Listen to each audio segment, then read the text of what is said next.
Your pastor knows things about you, about the church, and about the faith you practice that he will probably never say out loud from the pulpit.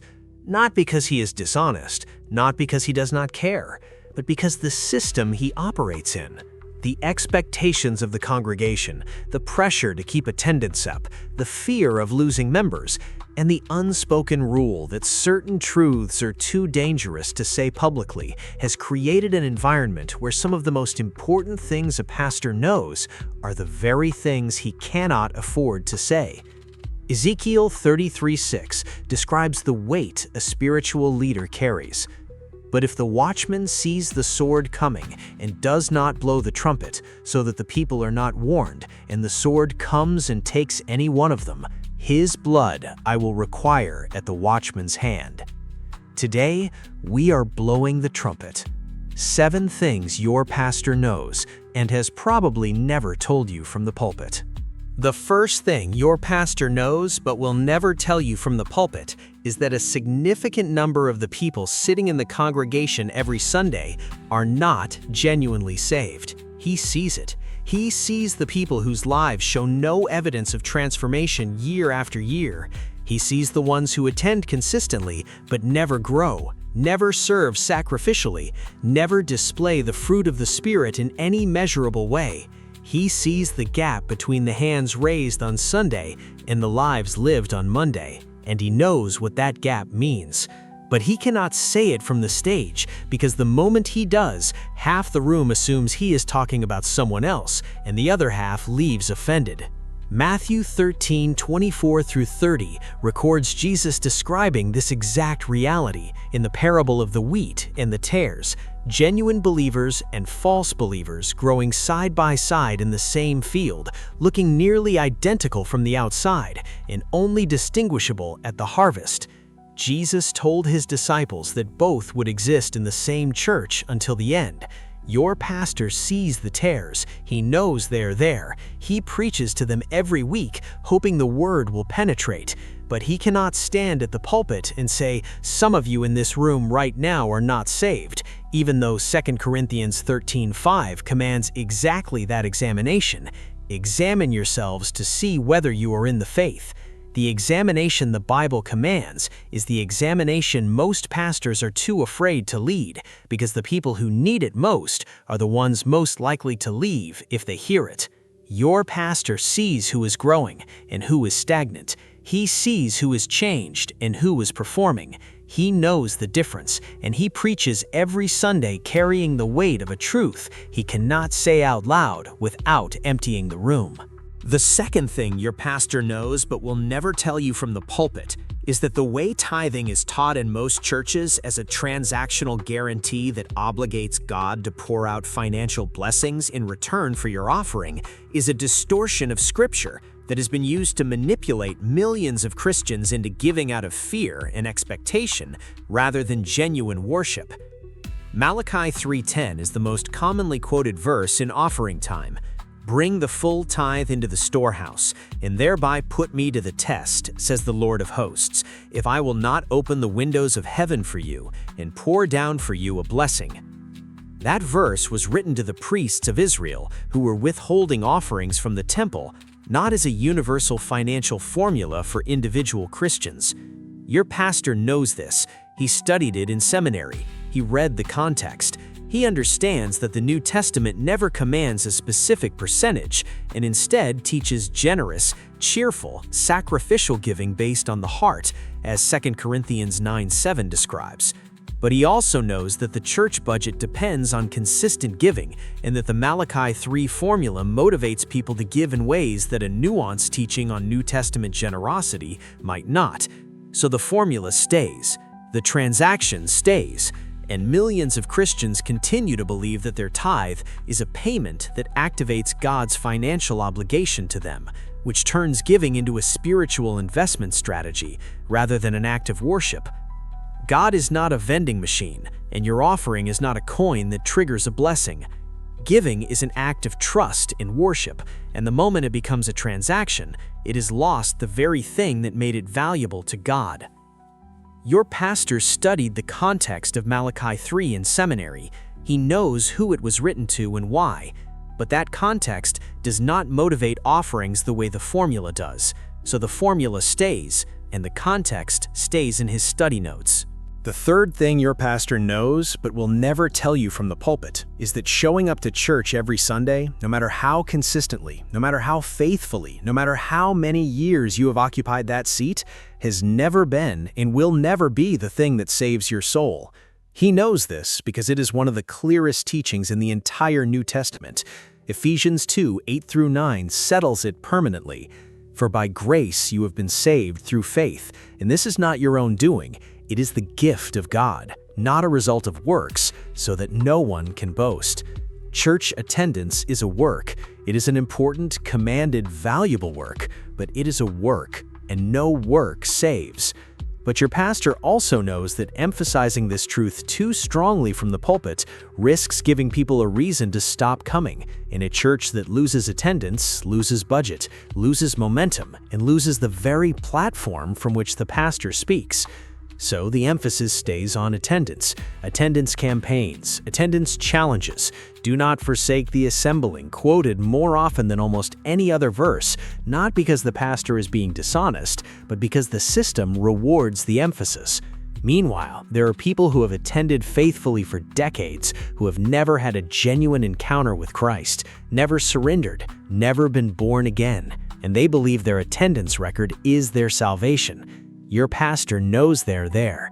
He preaches to them every week, and the truth he cannot say plainly is, your seat in this building does not guarantee your seat in heaven. Relationship with Christ does, and those are not the same thing. There are people in your church who have attended for 30 years and have never been born again. Your pastor knows who they are, and the hardest part of his job is preaching to them every week, knowing that their faithfulness to the building has replaced their faithfulness to Christ. The fourth thing your pastor knows but will never tell you from the pulpit is that he fights the same spiritual battles you fight, the same temptations, the same doubts, the same seasons of spiritual dryness, the same moments of wondering whether God is as close as he tells you God is every Sunday. He is not spiritually immune. The ordination did not remove his flesh, the title did not eliminate his struggle, and the expectation that he must appear strong, certain, and spiritually unshakable at all times has created an environment where the person most in need of vulnerability is the person least permitted to show it. James 5:17 uses the prophet Elijah, one of the most powerful men of God in the entire Old Testament, to make a point that applies directly to your pastor. Elijah was a man with a nature like ours. A nature like ours. The same fears, the same weaknesses, the same human frailty that you carry into church every Sunday. Your pastor carries it too. He just carries it in silence. Hebrews 4:15 reminds us that even Jesus was tempted in every way, and if the Son of God experienced temptation, no pastor is above it. The danger of never hearing this from the pulpit is that it creates a congregation that measures its own faith against an illusion. You see a man who appears to have it all figured out, and you conclude that your doubts, your struggles, and your spiritual dryness must mean something is wrong with you. Nothing is wrong with you. Your pastor has the same experience, he just cannot say it without the congregation losing confidence in the man they need to trust every Sunday. Your pastor has doubted, your pastor has struggled, your pastor has had seasons where prayer felt like talking to a ceiling. He just carries it in silence because the system does not allow the shepherd to bleed in front of the sheep. The fifth thing your pastor knows but will never tell you from the pulpit is that God has never promised you a comfortable life, and the version of Christianity that guarantees health, wealth, success, and the absence of suffering in exchange for faith is a lie that has been repackaged so many times and preached from so many platforms that most Christians now accept it as biblical truth without ever checking whether the Bible actually says it. It does not. Jesus said in John 16:33, "In the world you will have tribulation." Paul described his life of faithful service in 2 Corinthians 11:25-27 as a catalog of suffering: beaten, shipwrecked, hungry, cold, and danger from every direction. Your pastor knows this. He has lived it. He has had seasons where his own faith was tested by the very suffering he was telling the congregation God would protect them from. But preaching a gospel of comfort fills seats. Preaching a gospel of the cross empties them. And the pressure to grow the church numerically creates an incentive to soften the message until it becomes something that attracts crowds but produces no genuine disciples. 1 Timothy 6:5 warns about leaders who treat godliness as a means of gain. And while most pastors are not prosperity preachers, the gravitational pull of comfort-based teaching affects nearly every church that measures success by attendance. The truth your pastor cannot easily say is this: God's goal for your life is not your comfort, it is your Christ-likeness, and those two destinations require very different roads, and the road to Christ-likeness almost always passes through suffering, not around it. The gospel of comfort fills seats. The gospel of the cross empties them. Your pastor feels that tension every single week, and the seats often win. The sixth thing your pastor knows but will never tell you from the pulpit is that some of the most visible, most respected, most admired members of the congregation, the ones who serve on every committee, lead every ministry, and receive the most public recognition, are among the furthest from genuine intimacy with God in the entire building. He sees it because he has access to what the congregation does not: the private conversations, the counseling sessions, the behind-the-scenes behavior that never makes it to the platform. Matthew 23:27 records Jesus identifying this exact pattern among the most religious people of his generation. "Woe to you, scribes and Pharisees, hypocrites, for you are like whitewashed tombs, which outwardly appear beautiful, but within are full of dead people's bones and all uncleanness."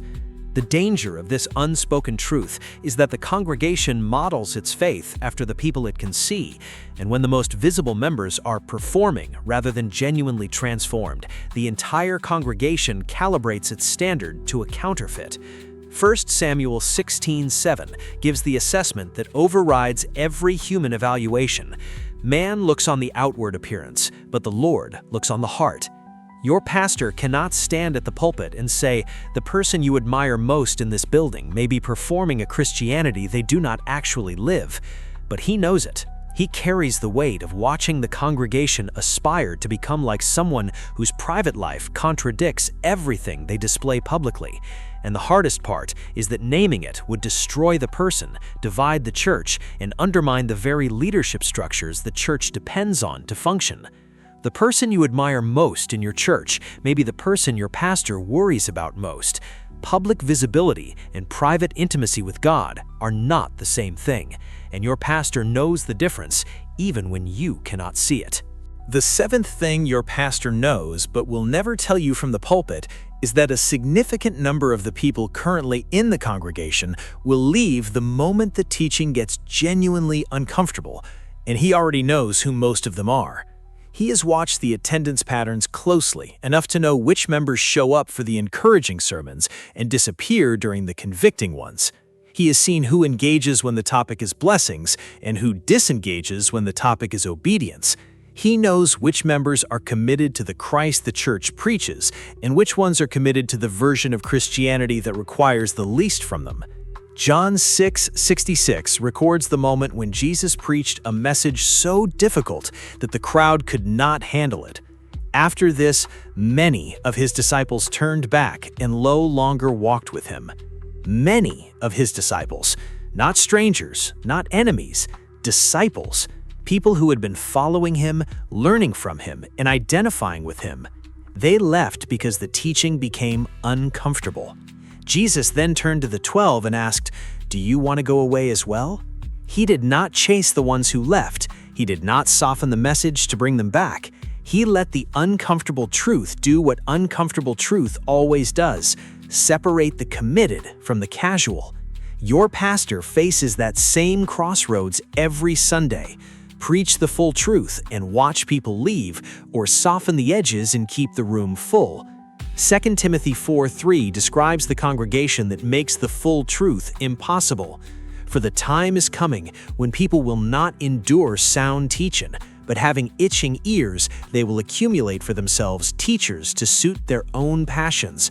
Your pastor knows that time is not coming, it has arrived, and the people it describes are already in his pews. Jesus preached one hard sermon and lost most of his followers in a single day. He did not soften the next sermon to get them back. Your pastor faces that exact decision every single week, and most weeks, the pressure to keep the room full wins. Here is what I want you to understand. This video is not an attack on pastors. Most pastors are good men carrying an impossible weight, the weight of knowing truths they cannot say, seeing problems they cannot name, and leading people who will leave the moment the leadership gets genuinely honest. The system is the problem, the unspoken agreement between the congregation and the platform that says, keep us comfortable and we will keep showing up. That agreement has silenced more truth than any persecution ever could.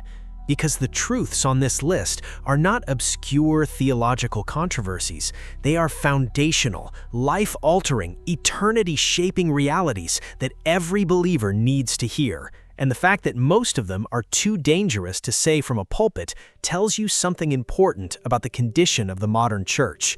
Acts 20:26-27 records Paul describing the standard he held himself to as a spiritual leader. Therefore, I testify to you this day that I am innocent of the blood of all, for I did not shrink from declaring to you the whole counsel of God. The whole counsel, not the comfortable parts, not the crowd-pleasing parts, the whole thing, including the truths that make people leave, the corrections that make people angry, and the realities that make the room uncomfortable. That is the standard. And the church that is willing to hear the whole counsel, even when it costs attendance, budget, and comfort, is the church that is positioned to experience the genuine power of God rather than a sanitized version of it. Be that church. Demand the full truth from your leaders, and be the kind of member who stays when it gets uncomfortable, because the truth that makes you squirm is the truth that sets you free. Subscribe to Faith Ablaze Network right now and hit that notification bell. We release teachings like this one every single week. Share this video with every churchgoer you know, and especially with your pastor, because this message may give them the courage to say what they have been carrying in silence. And leave a comment below. Tell me honestly which of these 7 things you wish your pastor would say from the pulpit. God bless you, and I will see you in the next message.